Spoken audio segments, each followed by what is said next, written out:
gonna see how real y'all are today.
Three, two, one. Here we go. Straight into it.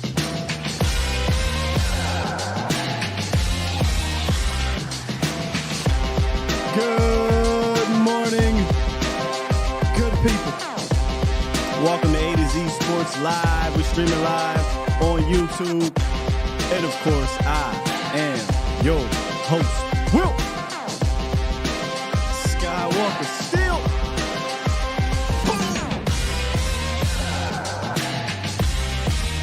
Look, man. My bad. Okay? It's Akoye Wednesday today, and it was almost Akoye Thursday the way things were going that way. It almost was Akoye Thursday, but it's all good. Here's what we're going to do. We done kept y'all waiting way too long this morning, so we are going to jump straight into it. I could sit here and give y'all reasonings and whatnot, but y'all not here for that. Y'all are here because we want to know about this matchup, Cowboys offense versus the Patriots defense. And of course, I've got none other than my guy, my brother from another, Akoye Media in the building. What's good, Brody? What's good with you, man? Welcome back. I'm welcoming you back. You welcome me. Look, man, it was a struggle behind the scenes, y'all. Our Yeah, film man. was drunk. You know what I'm saying? We Crazy. was trying to sober it up. Yeah, we try to make it smoother for y'all because Yeah. it's been choppy, but Yeah. I guess it's just time for an overhaul altogether. But we'll It's make cool, it man. right by next week, guaranteed. It's all good. It's a little tipsy today. The film is a little tipsy, but it's better than what it's been the last 2 weeks. But Yeah. I promise you, we still preseason game 3 for us, right? Is this Right. this preseason game Right. 3? Next week, Yeah, work we all the should be bugs good. out. Next week we should be cool, man. But look, Right. appreciate y'all up in here. Already 200 something waiting and ready to go. I was gonna bring up the roundup, no need to. It really wasn't much to talk about, so I kind of want to just jump straight into what we could potentially be seeing in this game. And honestly, I'll touch a little bit on what I was gonna bring up Akoye in the roundup. Mhm. And Go ahead. Yeah, let's talk through that. it was Will Grier. So last Mhm. week, the Patriots ended up signing Will Grier, right? Yeah. And normally I'll look at this like whatever, man, because teams sign players that they're about to play or played for previously, right? The team they played for previously all the time. But when Bill Belichick do it, bro, It's a little different. it seems like it's a little bit different. It could be Yeah. a much to do about nothing, but sometimes it's just that one little thing that Bill would turn into a big deal. Right. What can you take a little bit on that? Having Will Grier. I'm leaving out Zeke because Zeke wasn't here this summer, but Right. Grier was. Right. I look at it like this, right? I listened to Schottenheimer talk about it a little bit as well, and he made me feel a little bit better about it because I was thinking like with a quarterback knows your entire offensive scheme, your defensive scheme, like hands down. So that's a lot of information. But the good thing is like if you want to use that as a Trojan horse, what you do is you know what Will Greer knows. You know what I'm saying? So you know what information he's going to share Mm-hmm. if you're Schottenheimer, if you're Mike McCarthy, so on. So if you give the same look or the same call or the same adjustment, but have a different action behind it, you can kind of fool them doing it that way. So Schottenheimer actually mentioned that, and I said, well, that's one way of looking at it where it actually can work in your favor. But regardless of any of that, like packages, formations, tendencies, he's still going to give a hell of a lot of information. But the signals, we can switch those up and use them to our advantage. But you got to deal with it. That's football, man. Everybody does it. It Right. is what it is. This ain't new. I love Nah. the analogy he used though. He was like, he said they know where the bodies are buried. They know where the bones Yeah. are buried, and I think that's pretty cool. And it's true, right? Like Yeah. they know the bones of the offense. But Yeah. what I think I appreciate, I know it's early, and we're off a loss, by the way, so a lot of people are not high on this. But I do think there is a game to game feel Right. with this team. And I think what you're going to need to do, the buzzword that McCarthy uses a lot is, unscouted looks. So meaning it's still early enough in the season to where whatever you saw on film, you're probably going to see something different because we're Right. only in week 4. There's only been 3 games. Right. There's not a whole bunch of things that every team is throwing at you, right? And I Right. think the Cowboys need to do that to Bill Belichick. Bill's going to do it. Bill's going to show you some things, and we're going to take a look at That you haven't this seen tipsy before. film. But Yeah. Bill's going to show you some things you might not have seen. But you Right. need to do the same thing on the other side. Well, the good thing is the first 2 games, those blowouts, we didn't have to put a lot on film anyway. So Right. we have a lot of unscouted looks due to the fact that we haven't ran our offense fully, but for 1 game. So I think we'll be able to surprise them with some things. And then also we're coming off of a game that was a major letdown, and Yeah, we're can we put a playing a bow team. on that real quick? Yeah, man. Yeah, man. We getting Listen, blamed, bro. We I, getting blamed for that. I said it to you behind the scenes, and I said this on Twitter too, man. I'm taking all the smoke this week, man. I'll take it because I jinxed the shit out of us. I would say. Now we all share that, but I know I did. I went in. Can I And defend Parsons this, went in too. Parsons did go in. Yeah, Wednesday, we did the show, bro. What a difference a day makes. Wednesday, everybody's playing. The offensive line coming back. Diggs is out there. Hell yeah, I was walking out there with my chest poked out. You kidding me? Yeah. Yeah. Then Friday came and they said, hey, man. Everybody did. Everybody. Like, what? It was like, yo, my man hit me. It was like, yo, you heard Diggs down for the season? I said, what? And then on Sunday, they're like, 3 linemen are out. What? I ain't going to hold you. I ain't going to fake the funk, I was bro. done then. Yeah, I was in the middle of my pregame show, I was mustering through all the injuries. I said, we straight, man. We straight. And then somebody said, Tyron Smith is out.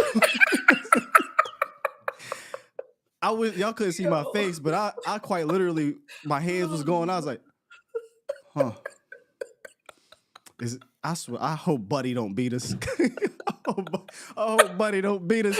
Because my goodness. No, after that first run where he ran right past Parsons, I said, oh shit. I text Jesse and said, we just was talking about this motherfucker not running, and he got 44. Yeah. We in for a day, bro. So I was like, nah, this on. I'm gonna take my medicine, man. I'll never like that either, Akoye. Like every week, I feel confident my team could win, but I don't recall I don't talk no shit ever talking that type of shit for a year. I don't know. I was I don't never do that. Yeah, I was like, yeah. I think the whole team was doing that too. We all kind of listened to the media. We finally arrived. Everybody's happy. You know what I mean? And then it was just like a letdown game. Yeah, it was let down, bro. But look, man. We was talking about this last night, man. Me and Koye was talking last night about Akoye kind of remind me of Broadus a little bit when it come to talk. Like I'll call Akoye, but what's good, bro? Yeah, man. Look, this is what they doing when they in that two tight end personnel set. Like he goes straight to it. Like Broadus do the Right. same thing. But we was talking last night, and we both were like, I don't think it's a terrible thing that type of game happened now Right. against that opponent, right? Because you don't want this to happen against. You damn sure don't want it to happen against the Chargers. You let that happen against the Chargers, you ain't gonna hear the end of it. You don't want it to happen against the Niners, against Philly, against that murderer's row later on in the season.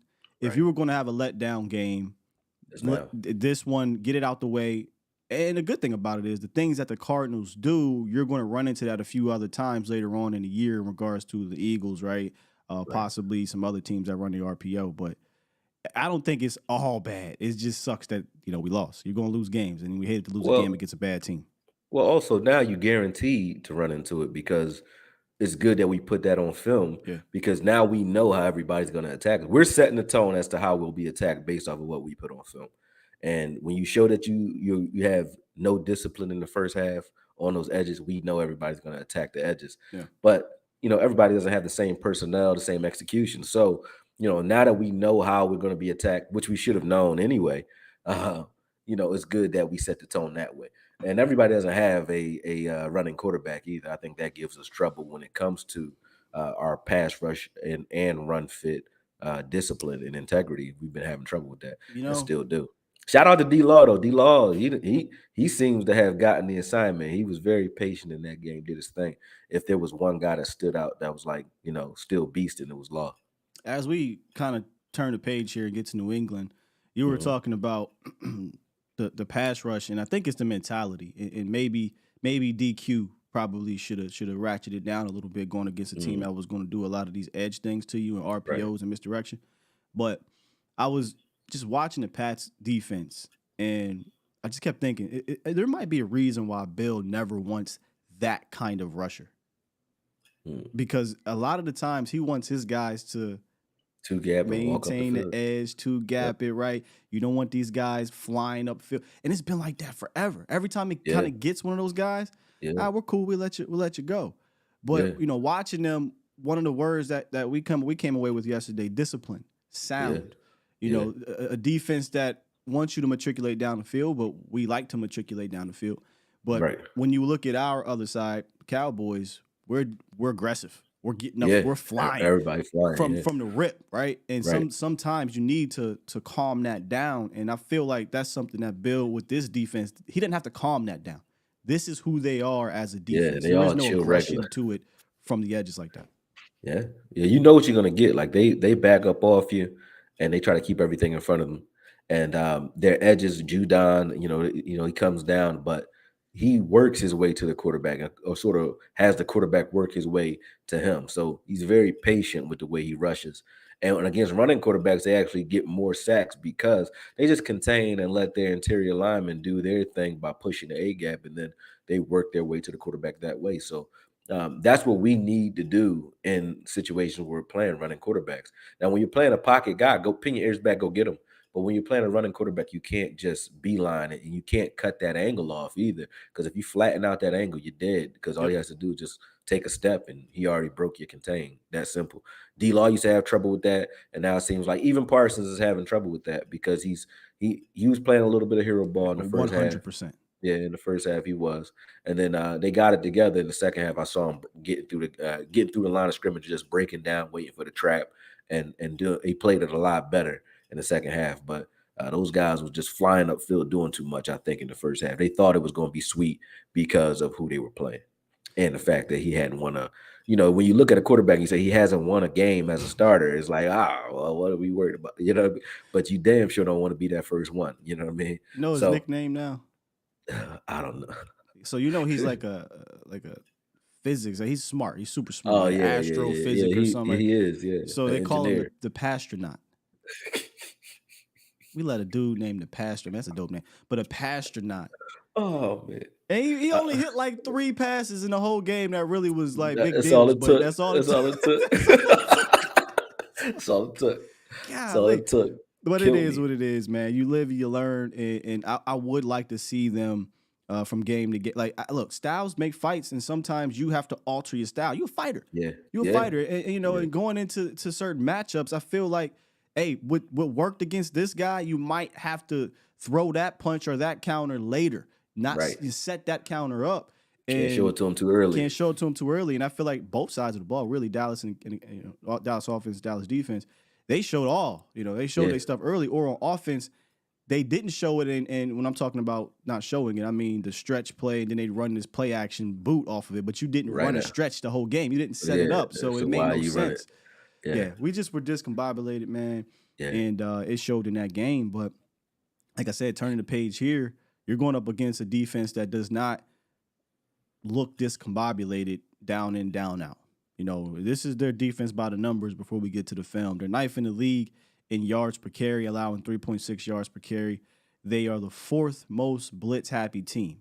They are fourth in blitz percentage and sixth in pressure percentage. So, I think Bill has an understanding of what his defense is. It's not a fast defense, right? So, Right. and they don't have a bunch of edge guys. They got Matt Judon, but they don't got a bunch of edge guys that are going to just beat you to the quarterback with pure athleticism and speed, and their linebackers aren't like that either. So Bill is using them to blitz, to create that pressure, and a lot of it's third down.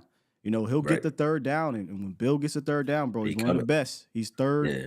They're third in the league in third down percentage from a defensive side of the ball. But they use the blitz because, like I just said, Matt Judon's their sack guy, but he can't do it by himself. They're 18th in sack percentage and 20th in sacks per game. So they don't get a lot of sacks, but they get a lot of pressure. So you've got to be able to pick your spot behind them. So that's pretty much, you know, the Patriots defense by the numbers of Akoye. But we want to talk about what you saw on film. Oh yeah, for sure, man, for sure. So let me pull this up. Yeah, let me pull this up. Give me 1 second, Joe. You good?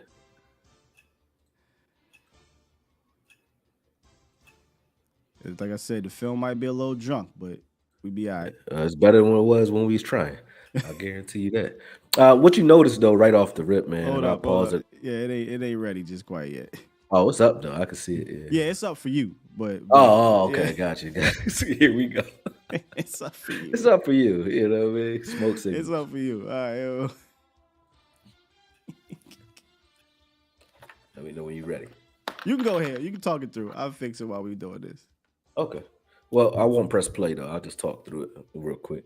But basically, what you're going to see when we actually looking through the film is that they are very stubborn with playing off. So they'll play off. They don't